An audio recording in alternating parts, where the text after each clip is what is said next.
अस्सलाम वालेकुम स्टूडेंट्स। आज हम जो टॉपिक डिस्कस करने जा रहे हैं वो बेसिकली असेसमेंट का टॉपिक है। असेसमेंट के टॉपिक को स्टार्ट करते हैं।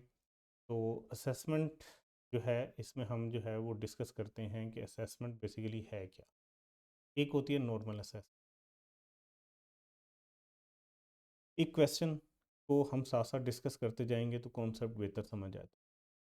What is the status of complete return of income filed by tax payer, यानी कि नॉर्मल असेसमेंट। अब ज़रा समझिएगा, पहले कुछ अर्सा पहले होता क्या था कि आप लोग जो है इनकम टैक्स रिटर्न जो थी वो दे के किसी पेज के ऊपर कैलकुलेट करने के बाद जाके एफपीआर को जमा करवा।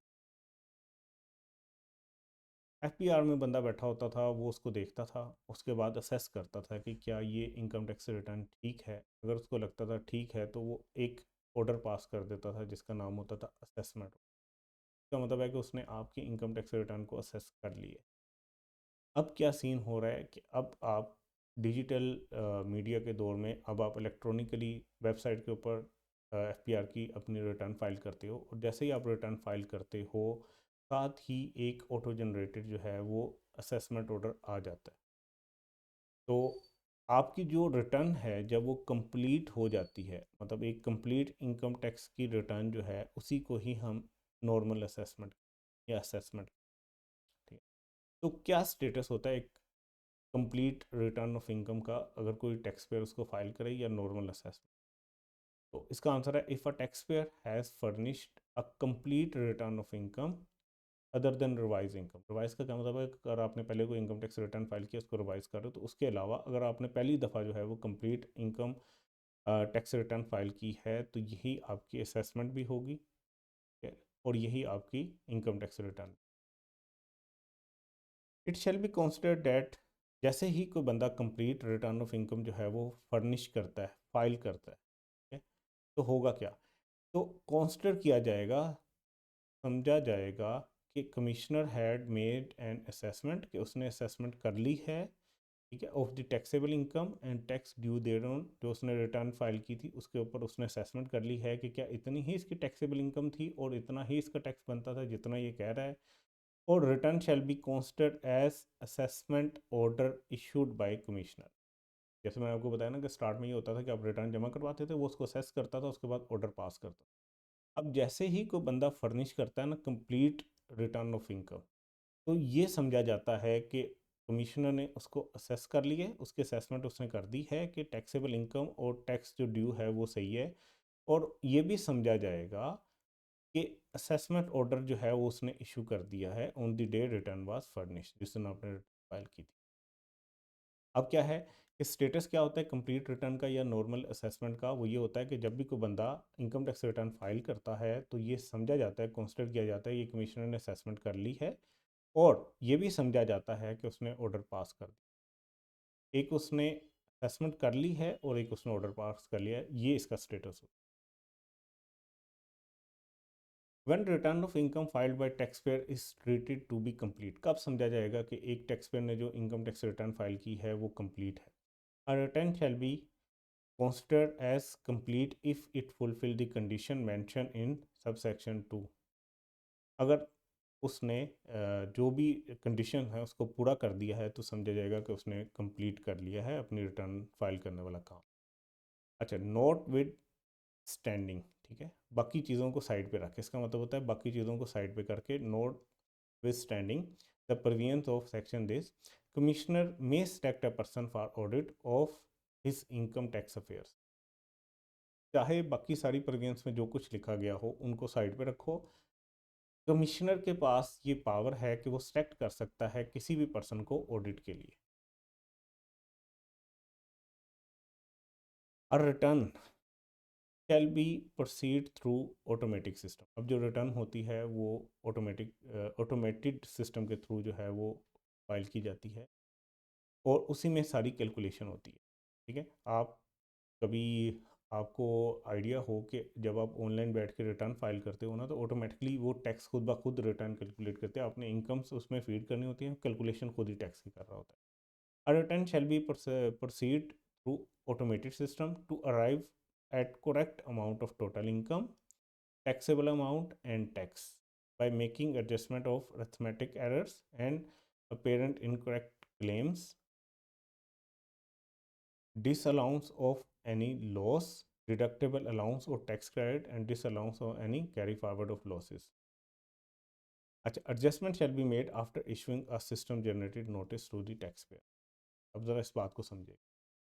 जब आप रिटर्न फाइल करते हो ना, तो जो एफबीआर का सिस्टम है ना, वो खुद से ऑटोमेटेड सिस्टम, मतलब उसको पहले से ऐसे डिज़ाइन किया गया है कि वो उसको प्रोसेस करता है, फिर देखता है कि क्या जो टैक्सेबल इनकम है वो करेक्ट है, ठीक है, टोटल इनकम करेक्ट है, टैक्सेबल इनकम करेक्ट है, और जो टैक्स निकला है वो करेक्ट। अच्छा, ये सारा करने के लिए ना वो कुछ काम करता है, वो कुछ एडजस्टमेंट करता है, ऑटोमेटिक सिस्टम। ऑटोमेटेड सिस्टम जो है वो प्रोसेस करने के बाद देखता है कि टोटल इनकम, टैक्सेबल इनकम और टैक्स ठीक है, वो एडजस्टमेंट्स करता है कि भाई कोई कैलकुलेशन के अंदर एरर तो नहीं है, रिटर्न के अंदर अरिथमेटिक एरर्स चेक करता है। फिर देखता है कोई इनकरेक्ट क्लेम तो नहीं किया हुआ इस बंदे ने, ठीक है, ये भी वो सिस्टम खुद ही चेक करेगा। फिर वो देखता है कि कोई लॉस या डिडक्टेबल अलाउंस या टैक्स क्रेडिट जो है उसको डिसअलाउ तो नहीं करना। फिर वो ये भी देखता है कि कैरी फॉरवर्ड लॉस जो इसने गलत लिया हो उसको डिसअलाउ तो नहीं करना। अच्छा, ये एडजस्टमेंट्स जो वो कर रहा है, 1, 2, 3 और 4, ये जो सिस्टम 4 एडजस्टमेंट्स कर रहा है ना, ये करेगा इशू करने के बाद एक सिस्टम जनरेटेड नोटिस। जब भी आपका रिटर्न फाइल होगी उसके बाद जो सिस्टम है वो उसको प्रोसेस करेगा। प्रोसेस करने से पहले वो एक सिस्टम जनरेटेड नोटिस जो है वो आपको इशू कर देगा। The response of tax payer shall be consider before making any adjustment. उसके बाद अगर रिस्पॉन्स आ जाता है तो ठीक है, अदरवाइज इसको कंसिडर किया जाएगा अगर वो रिस्पॉन्स आ जाता है। In case no response is received in 30 days of notice, adjustment shall be made. अच्छा, ये सिस्टम जो है वो खुद ब खुद एडजस्टमेंट करने से पहले ना आपको नोटिस भेजता है, सिस्टम जनरेटेड होता है, कोई बंदा बैठ के नहीं भेज रहा हो, तो सिस्टम को डिज़ाइन ही ऐसा किया। अच्छा, उसके बाद वेट किया जाएगा कि कोई रिस्पॉन्स आता है, कोई रिप्लाई आता है, ठीक है, टैक्स पेयर की तरफ से। अगर 30 दिन के अंदर उसकी तरफ से कोई रिप्लाई नहीं आता तो वो फिर ये एडजस्टमेंट्स कर देगा, चारों adjustment. If no adjustment is made in 6 month of filing the return, एक अगर आपने रिटर्न फाइल कर दिया और 6 महीने के अंदर अंदर कोई एडजस्टमेंट नहीं की गई, मतलब अगर सिस्टम ने उसको प्रोसेस भी किया होगा तो शायद उसको लगा वो ठीक है, एडजस्टमेंट वो तभी करेगा जब उसको लगेगा कोई गलती है। तो अगर 6 महीने के अंदर अंदर कोई एडजस्टमेंट नहीं हुई, the amount in the return shall be assumed to be adjusted and taxpayer shall be informed automatically through IRIS, ठीक है, ये उनका वेबसाइट का नाम है, IRIS। तो अगर कोई एडजस्टमेंट नहीं हुई तो यही समझा जाएगा कि एडजस्टमेंट हो गई है और उसको बता भी दिया जाएगा ऑटोमेटिकली, एक उसको मैसेज भी आ जाएगा। अच्छा अगर आपने इनकम्प्लीट रिटर्न फाइल कर दी तो उस केस में असेसमेंट कैसे होगी? Powers available to commissioner in case a taxpayer had filed an incomplete return of, अगर कोई बंदा जो है वो incomplete return of income file करता है तो कुछ पावर्स हैं जो कि दस्तियाब हैं commissioner. If return is incomplete, अगर रिटर्न इनकम्प्लीट है, commissioner shall issue a notice to tax payer informing deficiency. तो कमिश्नर क्या करेगा, एक नोटिस इशू करेगा टैक्स पेयर को और बताएगा कि इसमें ये खामियां हैं, ये डेफिशिएंसीज हैं, other than incorrect tax, taxable income और शॉर्ट पेमेंट ऑफ टैक्स, इनके अलावा वो बताएगा। And will order him to provide missing information and particular, और उससे मांगेगा कि यार जो आपकी जो है ना जो भी मिसिंग इन्फॉर्मेशन है या पर्टिकुलर्स हैं जो रिटर्न के अंदर नहीं है वो प्रोवाइड करो। अच्छा, अब टाइम लिमिट क्या है कि जिसके अंदर कमिश्नर इशू कर सकता है notice to fill any vacancy in the return, sorry, fill any deficiency in the return. पहले हमने पढ़ा था एडजस्टमेंट का, जो कि ऑटोमेटेड सिस्टम एडजस्टमेंट होती थी, उसके लिए 6 माह का टाइम। अब क्या है कि कमिश्नर को पता लगा ऑटोमेटेड एडजस्टमेंट्स के अलावा अगर कोई उसको लगा है कि आपने इनकम्प्लीट रिटर्न फाइल कर दिया है तो वो आपको नोटिस भेज सकता है, ठीक है। इसके ऊपर भी कुछ लिमिटेशंस हैं टाइम की कि कब तक उसने कमिश्नर ने ये काम करना है। The above notice can be issued within 180 days from the end of financial year, ठीक है। तो आपका 30 जून को 2024 को ईयर एंड हो रहा था, रिटर्न तो आपने सितंबर में आके शायद की हो, इस डेट से देखेंगे कि 180 डेज हुए हैं कि नहीं। इस 180 डेज के अंदर उसने नोटिस भेजना है। इसकी एक्सप्लेनेशन देख लेते हैं। से आपका जो टैक्स ईयर था 2018, ये 1 जुलाई 2017 से 30 जून 2018 तक हुआ। ये किसका है? वसीम का है। ठीक है, वसीम ने जाकर रिटर्न फाइल की 30/9/2018 को। अच्छा, उसके बाद यहाँ पे आ गया। अब हमने जो 180 डेज काउंट करने हैं ना, ठीक है, वो कहाँ से काउंट करना है? यहाँ से। जुलाई का महीना, अगस्त, सितंबर, अक्टूबर, नवंबर, दिसंबर, तो यहाँ तक 180 डेज बनते हैं। इससे पहले पहले जो है वो कमिश्नर नोटिस कर सकता है कि कोई डेफिशिएंसी है रिटर्न में, उसको आप पूरा करो। Mister Atif filed return on 5 September 2010। Till when commissioner can issue notice to remove the deficiencies.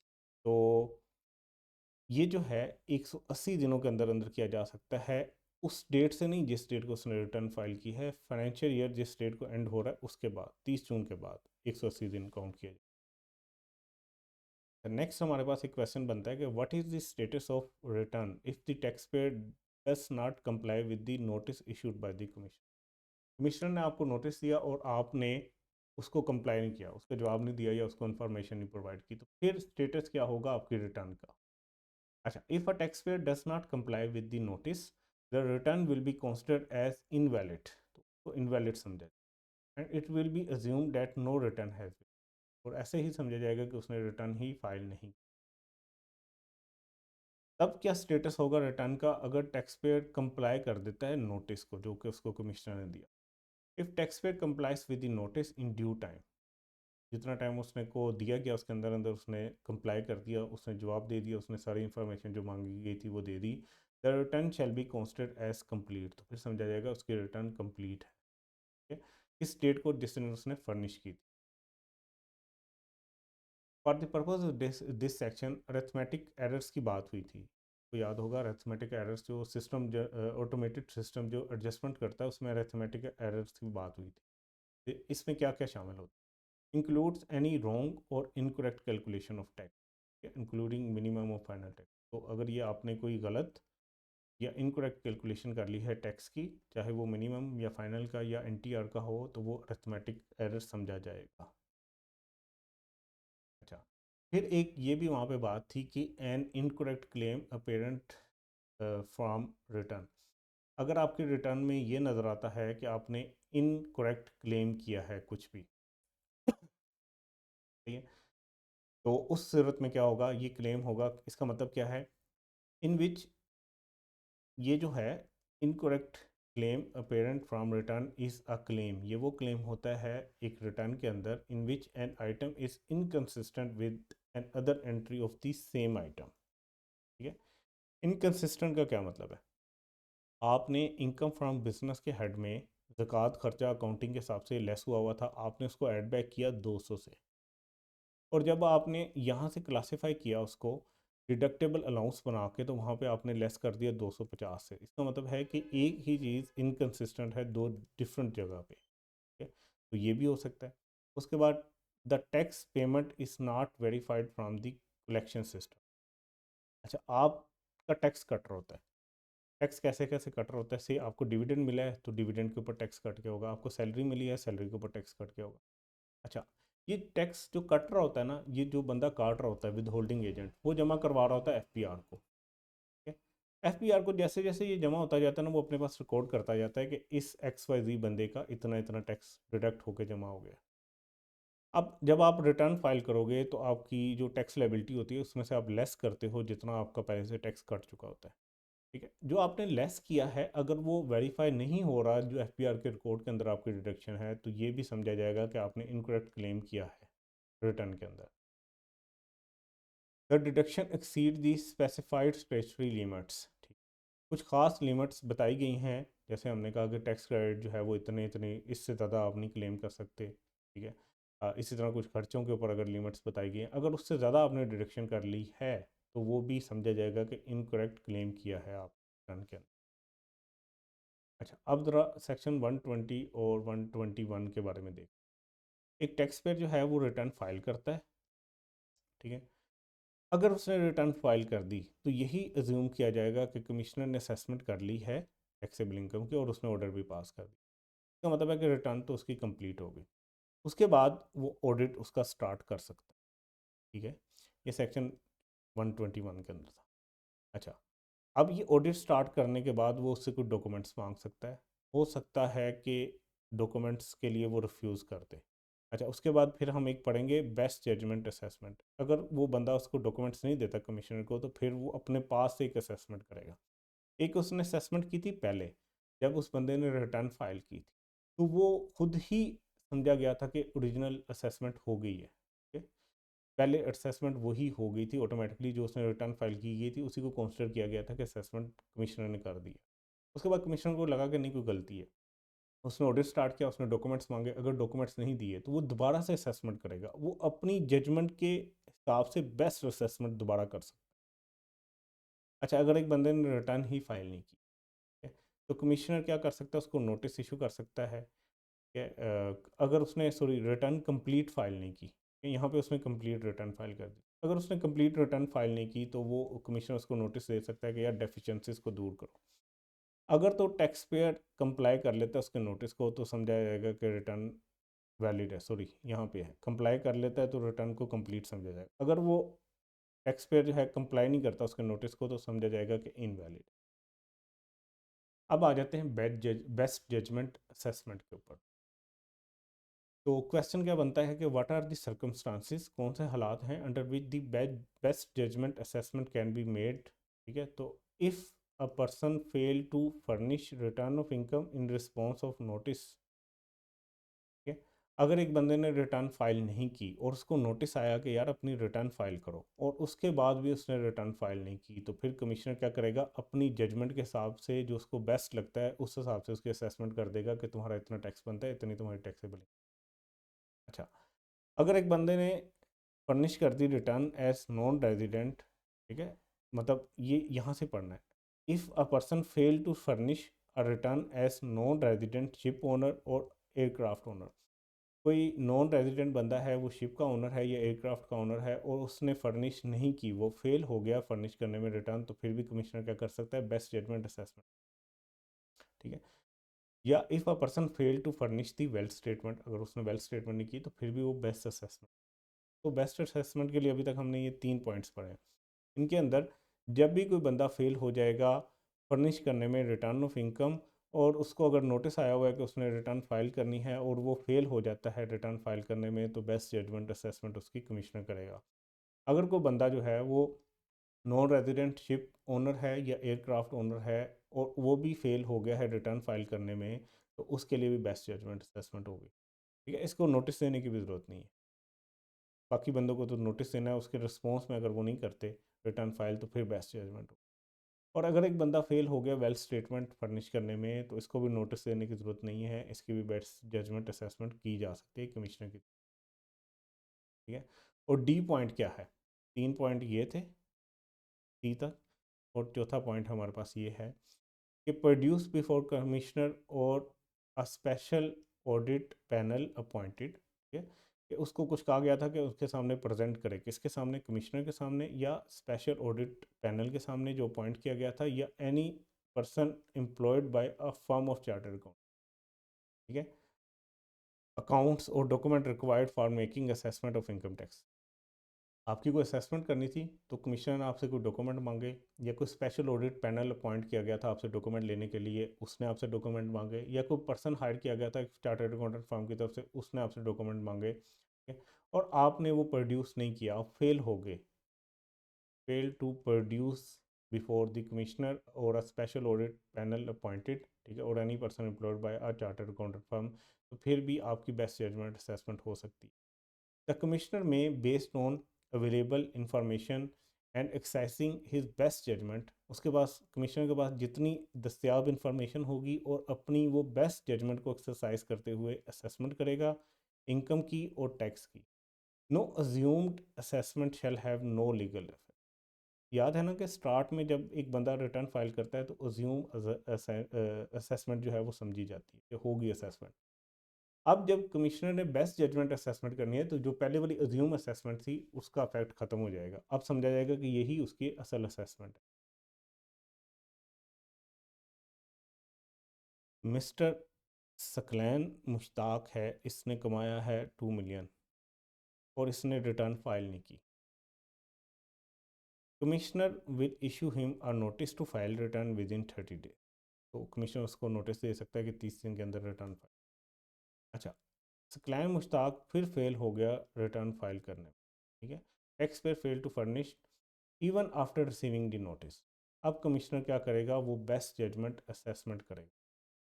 अच्छा, इंतज़ाम है, इसने रिटर्न फाइल कर दी, तो रिटर्न फाइल हुई तो अज्यूम किया गया कि इसका असेसमेंट ऑर्डर पास हो गया। जैसे एक कंप्लीट रिटर्न फाइल करता है तो उसका असेसमेंट ऑर्डर यही कंसिडर किया जाता है कि हो गया।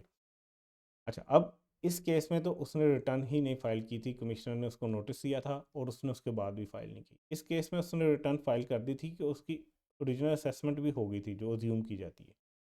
उसके बाद कमिश्नर को कोई पॉइंट मिला, उसने कहा ऑडिट करना है आपका, उसने ऑडिट स्टार्ट कर दिया। जो ये इंतजाम था टैक्स पेयर, इसने रिफ्यूज़ कर दिया कि मैंने आपको डॉक्यूमेंट्स शो नहीं करने।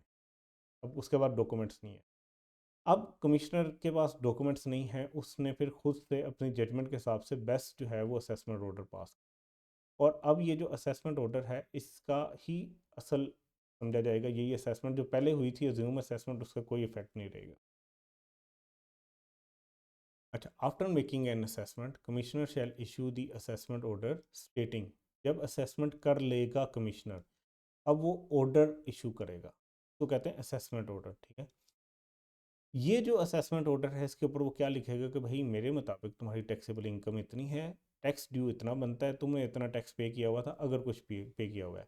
और उसके बाद टाइम, प्लेस और मैनर जिसके तहत आप अपील कर सकते हो इस असेसमेंट ऑर्डर के अगेंस्ट, ठीक है। तो ये भी बताया जाएगा कि ये तुम्हारे पास टाइम है, ये जगह है, ये तरीका है जिसके तहत तुम अपील कर सकते हो।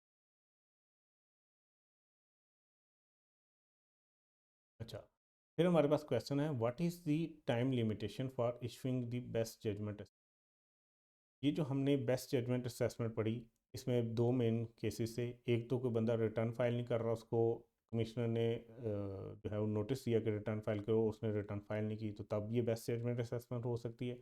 एक बंदे ने रिटर्न फाइल की हुई थी, उसका ऑडिट खुल गया, ठीक है, ऑडिट के अंदर कोई चीज़ मांगी गई, उसने चीज़ नहीं प्रोवाइड की, तो फिर भी बेस्ट जजमेंट। टाइम की लिमिटेशन क्या है कि कब ये बेस्ट जजमेंट असेसमेंट हो सकती है। Best judgment assessment can be issued within 6 years after the end of the tax year, ठीक है। देखिए, आपका टैक्स ईयर जो है वो 30 जून को अगर ख़त्म हो रहा है तो उसके बाद 6 साल का टाइम पीरियड है जिसके अंदर आपकी बेस्ट जजमेंट असेसमेंट हो सकती है। Best judgment assessment relating to tax year ending 30 June 2009 can be made up to 30 June 2015। इसके बाद आपने काउंट करना है, ये नहीं देखना कि किस डेट को आपने रिटर्न फाइल की, आपने ये देखना है कि टैक्स ईयर कब एंड हो रहा है, उसके बाद 6 साल आपने देखा। Further where notice of furnishing a return, वो केस जहाँ पे नोटिस दिया गया था कि रिटर्न फाइल करो, is issued for one or more of the last 10 complete years.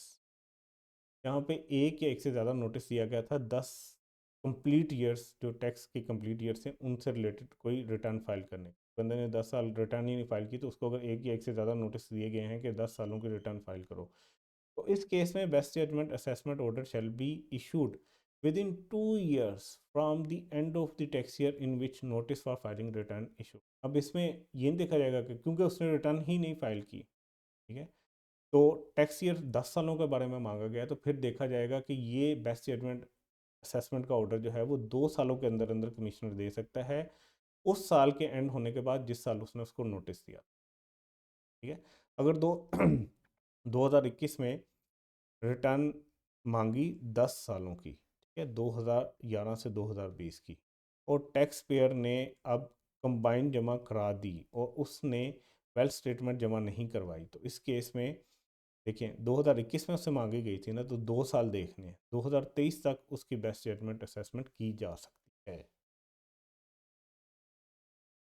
अच्छा, उसके बाद हमने पढ़ लिया, अभी तक हमने जो कॉन्सेप्ट पढ़े हैं ज़रा इसको एक दफ़ा हम जल्दी से देख लेते हैं।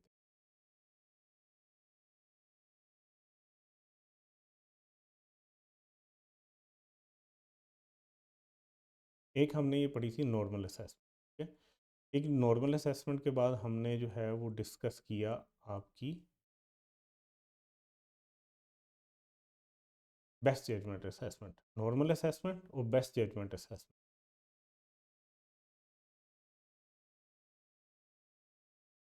अब हम डिस्कस करने लगे हैं अमेंडमेंट ऑफ असेसमेंट। एक थी नॉर्मल असेसमेंट, एक थी बेस्ट जजमेंट असेसमेंट। अब हम कह रहे हैं कि amendment of assessment. Amendment of assessment order, कोई असेसमेंट ऑर्डर पहले हो चुका है, अब उसमें तब्दीली की बात हो रही है, उसमें अमेंडमेंट की बात हो रही है। द कमिश्नर में amend the following assessment orders treated और अज्यूम्ड एज इशूड, ठीक है, और बेस्ट जजमेंट असेसमेंट। यानी कि नॉर्मल असेसमेंट और बेस्ट जजमेंट असेसमेंट अगर हो चुकी है, उसके अगेंस्ट उसको अमेंड करने के लिए कमिश्नर जो है वो असेसमेंट ऑर्डर पास कर सकता है, ठीक है, उसको यानी कि अमेंड कर सकता है। कोई भी नॉर्मल असेसमेंट या बेस्ट जजमेंट असेसमेंट है, ये दो हो चुकी हैं असेसमेंट, इनमें से कोई एक हो चुकी है। अब कमिश्नर के पास ये पावर है कि ये जो असेसमेंट्स हो चुकी हैं इनको वो अमेंड कर सकते हैं। अमेंड कैसे करेगा? By making such alteration additions as is considered necessary. अगर उसे लगता है कि यार जो पहले असेसमेंट हुई है वो सही नहीं हुई, तो वो उसमें चेंजेस कर सकता है, उसमें कुछ एडिशन कर सकता है जो उसे मुनासिब लगे। What is the time limit for amending assessment order for the first time? अगर तो पहली दफ़ा ही आपकी असेसमेंट अमेंड हो रही है तो टाइम लिमिट क्या है? An assessment order can be amended within the 5 years from the end of the financial year in which Commissioner has issued or treated to have been issued the original assessment. Best normal assessment या best judgment assessment जब भी हुई है उसके 5 साल बाद तक वो अमेंड कर सकता है अपनी असेसमेंट को। और ये 5 साल कहाँ से काउंट होंगे? जहाँ पे एंड हो रहा है फाइनेंशियल ईयर, जिस साल उसने ओरिजिनल या नॉर्मल असेसमेंट की है या बेस्ट जजमेंट असेसमेंट। देखिए 2013 है 2014, तो यहाँ पे क्या हुआ है कि अज्यूम असेसमेंट ऑर्डर इशू हो गया था, रिटर्न यहाँ पे फाइल हुई और अज्यूम्ड असेसमेंट ऑर्डर हुआ। ये साल जहाँ पे ख़त्म हो रहा है फाइनेंशियल 30 जून को, उसके बाद 6 साल, सॉरी 5 साल, 5 साल है यहाँ, 5 ईयर्स, उसके बाद 5 साल, 14 के बाद 15, 16, 17, 18, 19, यहाँ तक जो है वो अपनी असेसमेंट जो ये वाली थी इसको अमेंड कर सकता है कमिश्नर। अच्छा, एक क्वेश्चन कर लेते हैं। मिस्टर टीपू है, उसका टैक्स ईयर एंड हो रहा था 30 जून को 2010 को। He furnish is return of income tax on 30 सितंबर। अब ये पॉइंट आपने याद रखने हैं कि ये जो पीरियड है, ये आप शायद याद कर लो कि 5 साल का पीरियड है जिसमें वो अमेंड कर सकता है। ये पीरियड स्टार्ट कहाँ से होता है ये आपने याद रखना है, यहाँ से स्टार्ट होता है ना कि यहाँ से। 30 जून को उसका ईयर एंड हो रहा था, उसने रिटर्न 30 सितंबर को फाइल की। ऑन 31 मई 2016, ठीक है, commissioner found that income classified as other source should have been classified as capital gain for tax year 2000. Decide whether assessment order can be amended on 31 मई 2016। क्या वो अमेंड कर सकता है?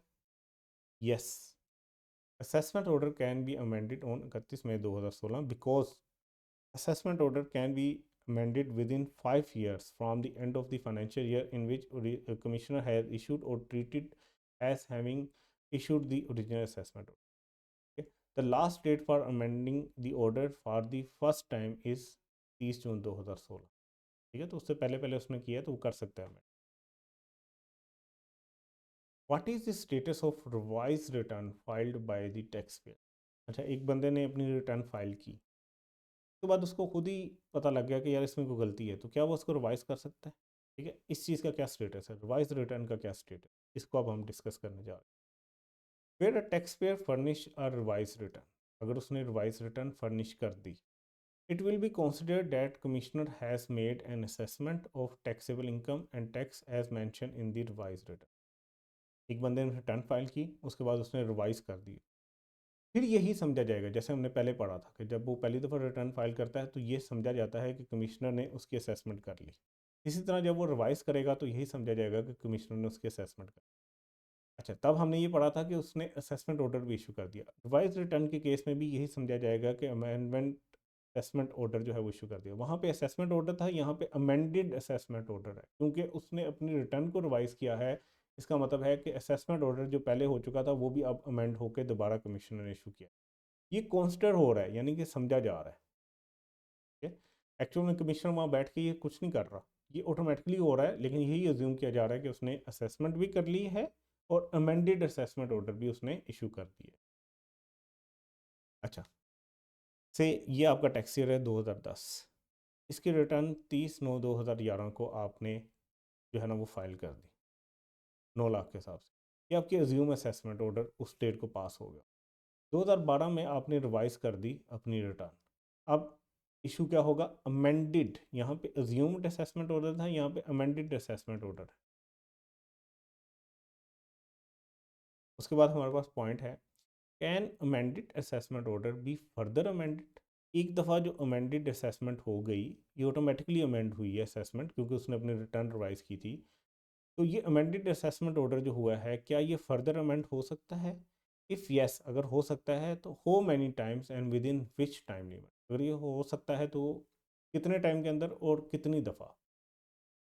अच्छा, if an assessment order has been amended, commissioner may further amend वो कर सकता है, बिल्कुल फर्दर अमेंड कर सकता है, as many time as he may, as में नेसेसरी। ठीक है, जितनी दफ़ा उसे ज़रूरी लगता है उतनी दफ़ा अमेंड कर सकता है। Original assessment within the later of. ठीक है, ओरिजिनल असेसमेंट को वो चाहे जितनी दफ़ा मर्जी जो है वो अमेंड कर ले। Later of, later of period देखना है आपने, 5 years from the end of financial year in which the commissioner has issued or treated to have been issued the original assessment। जब पहली रिटर्न फाइल हुई थी उसके 5 साल देखने आपने, और 1 year from the end of financial year in which amendment was passed. और जब उसने अपनी रिटर्न रिवाइज की तो अमेंडमेंट ऑर्डर पास हुआ उसका 1 साल देखना। इनमें से जो लेटर होगा वो पीरियड है कमिश्नर के पास जिसके अंदर वो फर्दर अमेंड कर। एक बंदा इसका टैक्स ईयर 2022 था, इसने रिटर्न फाइल की होगी। इसने जब भी रिटर्न फाइल की होगी तो यहाँ पे समझा जाएगा कि उसकी ओरिजिनल असेसमेंट होगी, उसका ऑर्डर पास हो गया। अच्छा, कुछ अर्से बाद उसने उसको रिवाइज़ कर दिया, तो उसने इस डेट को रिवाइज़ कर दिया, यहाँ पे उसने रिटर्न फाइल की, यहाँ पे उसने उसको रिवाइज़ कर दिया। अब ये जो उसने रिटर्न फाइल की थी, यहाँ पे क्या था, ओरिजिनल असेसमेंट ऑर्डर समझा गया कि पास हुआ है। जब उसने रिवाइज़ की तो यहाँ पे रिवाइज़ करने की वजह से क्या हुआ है, अमेंडेड असेसमेंट ऑर्डर पास हो गया। अब इस डेट से 5 साल देखो और इस डेट से 1 साल देखो, जो इनमें से लेटर बन रहा है उस पीरियड तक जो है वो फर्दर अमेंड कर सकता है और जितनी दफ़ा चाहे उतनी दफ़ा कर सकता है। मिस्टर आमिर ने फाइल की है रिटर्न टैक्स ईयर 2020 की इस डेट को, 30 सितंबर को। The return filed by him is considered as assumed assessment order issued by tax authorities. Original assessment order इसको समझा जाएगा। ठीक है, he was selected for audit and the first amendment of the assessment took place in मार्च 2026। 2020 की return थी, उसने सितंबर में वो फाइल कर दी। जिस डेट को उसने फाइल की वहाँ पे अज्यूम्ड असेसमेंट ऑडिट समझा गया कि इशू हो गया। फिर उसका ऑडिट हुआ और दोबारा उसकी जो है ना वो अमेंड हो गई असेसमेंट स्टेट को। अच्छा, identify the date by which second amendment of the assessment can be made by the tax authorities. ठीक है, तो दोबारा कब हो सकती है, तो हमने सेकंड अमेंडमेंट का देखना है कि क्या एक दफ़ा अमेंडेड को दोबारा अमेंड किया जा सकता है। बिल्कुल किया जा सकता है। तो हम देखेंगे later of 5 years from the end of financial year in which commissioner has issued assume, यानी कि ओरिजिनल असेसमेंट जब हुई थी यानी 30 जून 2026 तक वो पीरियड बन रहा होगा। एक ये देखो 2020, 30 जून 2020 से आगे देखना है ना अपने 5 साल। और एक आप देखो 1 year from the end of financial year in which the amendment of assessment has been made, यानी कि 30/6/2027। तो कंक्लूजन क्या हुआ है कि वो कब तक दोबारा अमेंड कर सकता है, 30 जून 2027, क्योंकि ये लेटर है। सेम ये डायग्राम से भी हुआ है। ठीक है, तो से इसने ये इसका टैक्स ईयर था। एक तो हमने यहाँ से देखना है उसके 5 साल। ठीक है, और फिर जब वो अमेंड हुई थी वहाँ से देखना है 1 साल। तो जो लेटर होगा उस डेट तक वो कर सकता है। अच्छा, ये अब एक और एग्जांपल है, इसको आप खुद अटैम्प्ट कीजिएगा ताकि आपका कॉन्सेप्ट भी खुद से क्लियर हो। ये भी एक एग्जांपल है, ये भी आप खुद कीजिएगा ताकि आपके कॉन्सेप्ट जो हैं वो खुद से क्लियर हो। ये नोट्स में मेरे हैं एग्जांपल्स, तो वहाँ से आप कर सकते हो। अच्छा, अब है पॉइंट नंबर 5, सर्कमस्टांसेस या grounds on the basis of which assessment can be amended. किन बुनियादों पे या किन वजूहात की वजह से आपकी असेसमेंट जो है वो अमेंड की जा सकती है। द कमिश्नर में अमेंड और फर्दर अमेंड, पहली दफ़ा या दूसरी दफ़ा या उससे ज़्यादा दफ़ा assessment order.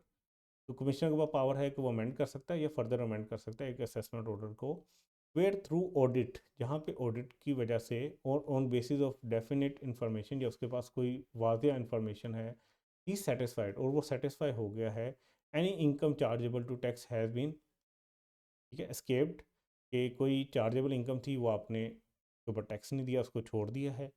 Total income is under assessed, आपने अंडरस्टेट किया अपनी इनकम, और lower tax rate is applied, या आपने टैक्स रेट कम लगाया है अपने ऊपर, या एक्सेसिव रिलीफ जो है आपने हासिल की है, इन केसेस में वो क्या कर सकते हैं, दोबारा अमेंड कर, या any amount under a head of income has been misclassified, उसको लगता है कि ये इनकम प्रॉपर्टी की इनकम थी, आपने वो बिजनेस में डाली हुई है, उसको लगता है मिसक्लासिफिकेशन हुई है, तो उस केस में भी कर सकते हैं।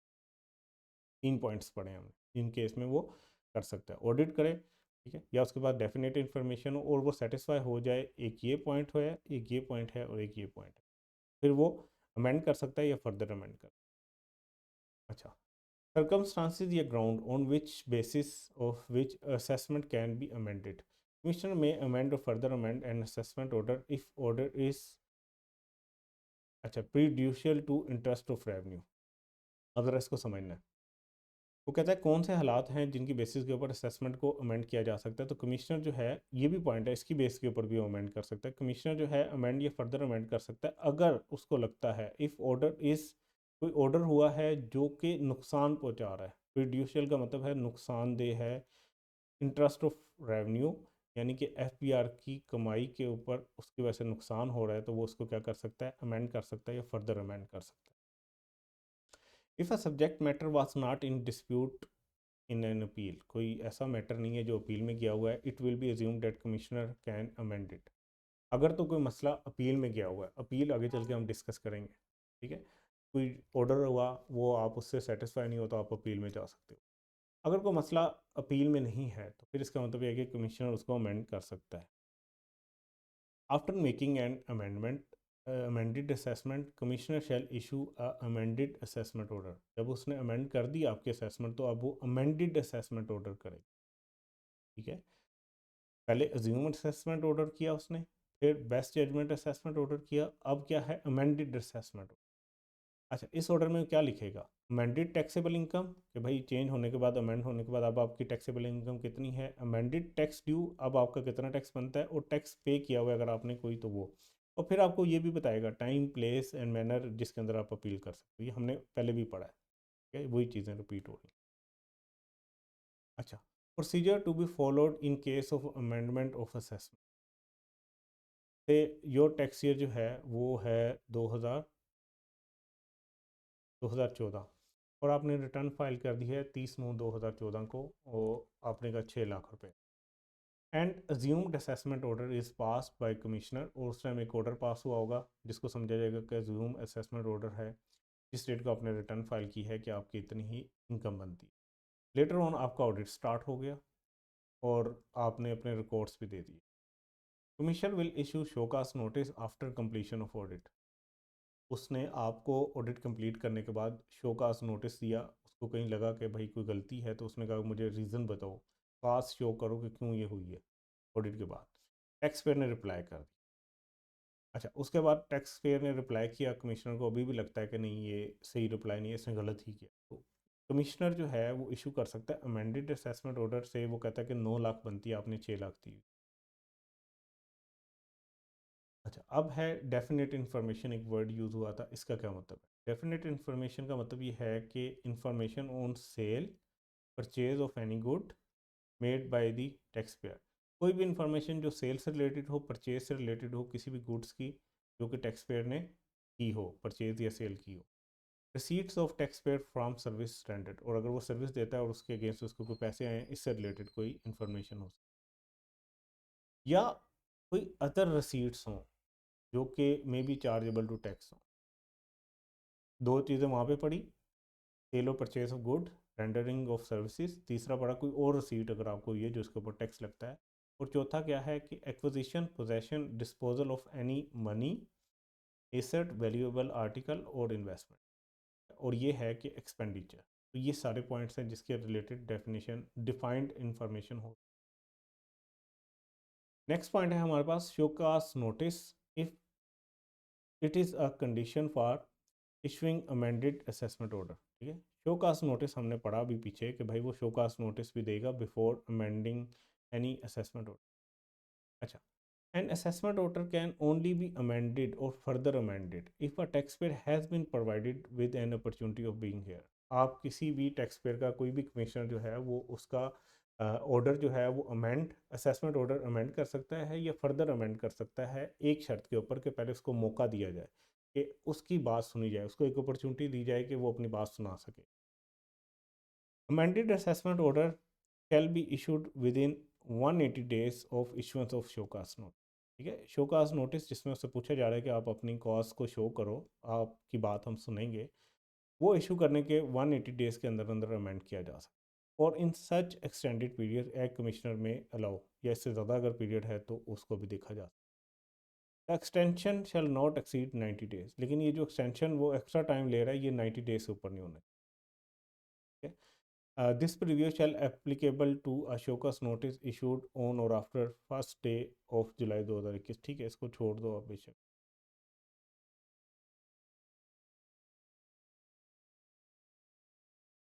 अच्छा, ये जो हमने ये सेम इसी तरह का सेल टैक्स में भी पढ़ा था। Following period shell not be counted in above days, जो ऊपर टाइम बताया गया उसके अंदर ये जो है ना वो पीरियड नहीं काउंट किए जाएंगे। अगर किसी ने स्टे ऑर्डर ले लिया है तो वो इसमें काउंट नहीं होगा। अगर आप अल्टरनेटिव डिस्प्यूट रेजोल्यूशन जो है उसमें प्रोसीडिंग में चलेगी हो, ठीक है, कहीं और से रिजोल्व करवाना चाहते हो मसला, तो वो जो टाइम उधर लगेगा वो भी नहीं काउंट किया जाएगा। एग्रीड असेसमेंट प्रोसीडिंग, अगर आपने कोई एग्रीमेंट कर लिया है कमिश्नर के साथ और उसके ऊपर प्रोसीडिंग हो रही है तो वो भी पीरियड काउंट नहीं किया जाएगा। अगर एडजोर्नमेंट ले ली है टैक्स पेयर ने, ठीक है, और वो 60 दिन से ज़्यादा की नहीं हो सकती, ठीक है, ये एक्सक्लूड किए जाएंगे ऊपर वाले दिन जो हमने गिने हैं 120 वाले उसके अंदर से। अच्छा, उसके बाद है रिवीजन बाय कमिश्नर। हमने एक पहले पॉइंट पढ़ा जिसमें एक टैक्स पेयर अपनी रिटर्न को रिवाइज कर रहा है। अब ये वाला पॉइंट थोड़ा सा डिफरेंट है। इसमें रिवीजन कौन कर रहा है? कमिश्नर कर रहा है। कमिश्नर कैन सो मोटो ले सकता है और कॉल फॉर रिकॉर्ड कर सकता है of proceeding in which N order is passed by an officer. Commissioner ऊपर वाली पोजीशन पे बैठा हुआ है, अगर इसको लगता है कि कोई ऑर्डर पास किया है किसी ऑफिसर ने जो उससे नीचे बैठा हुआ है और उसके ऊपर वो सो मोटो लेता है, उसको लगता है वो ऑर्डर गलत है, तो वो सो मोटो लेके रिकॉर्ड मंगवा सकता है प्रोसीडिंग का कि भाई तुमने ये केस सुना है उसके बाद ऑर्डर पास किया होगा उसके ऑफिसर ने, तो ज़रा इसका रिकॉर्ड ले आओ। कमिश्नर में मेक रिवीजन इन ऑर्डर और पास बाय हिज सबऑर्डिनेट, इससे नीचे वाले जितनी अथॉरिटीज़ हैं जितने भी ऑफिसर होंगे उनके ही ऑर्डर को वो रिवाइज कर सकते हैं। ठीक है, अब ज़रा समझिएगा, ये एफपीआर है, बोर्ड है, ठीक है, फिर इसके अंदर एक आता है चीफ कमिश्नर इनलैंड रेवेन्यू, फिर उसके बाद आता है कमिश्नर इनलैंड रेवेन्यू, इसको सीआईआर भी कहते हैं। उसके नीचे कुछ और ऑफिसर्स होते हैं, ठीक है, एडिशनल कमिश्नर होता है, डिप्टी कमिश्नर होता है, असिस्टेंट होता है। ये नॉर्मली आपके साथ डील कर रहे होते हैं, कमिश्नर ऊपर बैठा हुआ है।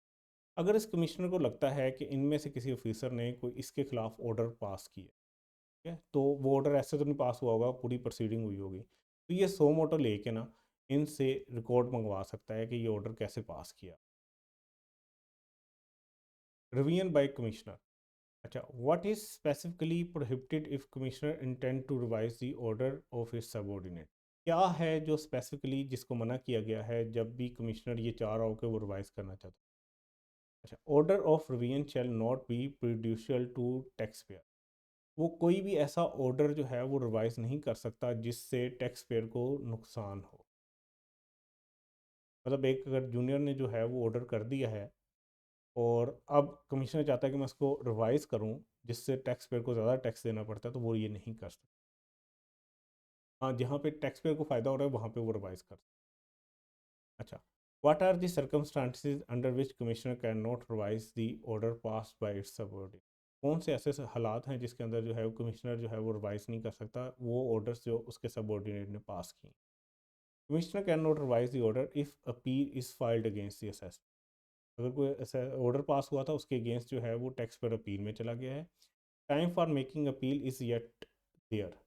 अभी भी टाइम है कि वो अपील कर सकता है। देखें, एक ऑर्डर पास हुआ, उसके अगेंस्ट जो है वो टाइम बताया होगा कि इतने टाइम के अंदर आप अपील कर सकते हो।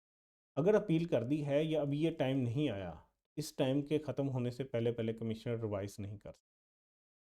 अगर अभी भी टाइम है कि वो अपील कर सकता है तो वेट करेगा कमिश्नर कि अगर उसने अपील में जाना है तो वो चला जाए। वो टाइम जब गुजर गया फिर वो रिवेन के चल जा सकता है। If an order is remanded back to lower authority, कि अगर कोई ऑर्डर हुआ है और वापस भेजा गया, रिमांडेड बैक किया गया है लोअर अथॉरिटी को कमिश्नर की तरफ से अपने सबऑर्डिनेट को, और उसे कहा गया है कि मॉडिफाई करो, अल्टर करो और इम्प्लीमेंट करो डायरेक्शंस को, ठीक है, और प्रोसीडिंग के ऊपर। The order shall be issued by lower authority with in 120। तो जो लोअर अथॉरिटीज है वो 120 डेज़ के अंदर अंदर ऑर्डर पास करेगी। चलें, अब ये रिवीजन बाय चीफ कमिश्नर है। इसको इंशाल्लाह नेक्स्ट वीडियो में डिस्कस करेंगे। अपना ख्याल रखिएगा, इंशाल्लाह नेक्स्ट वीडियो में मिलेंगे। अल्लाह हाफिज़।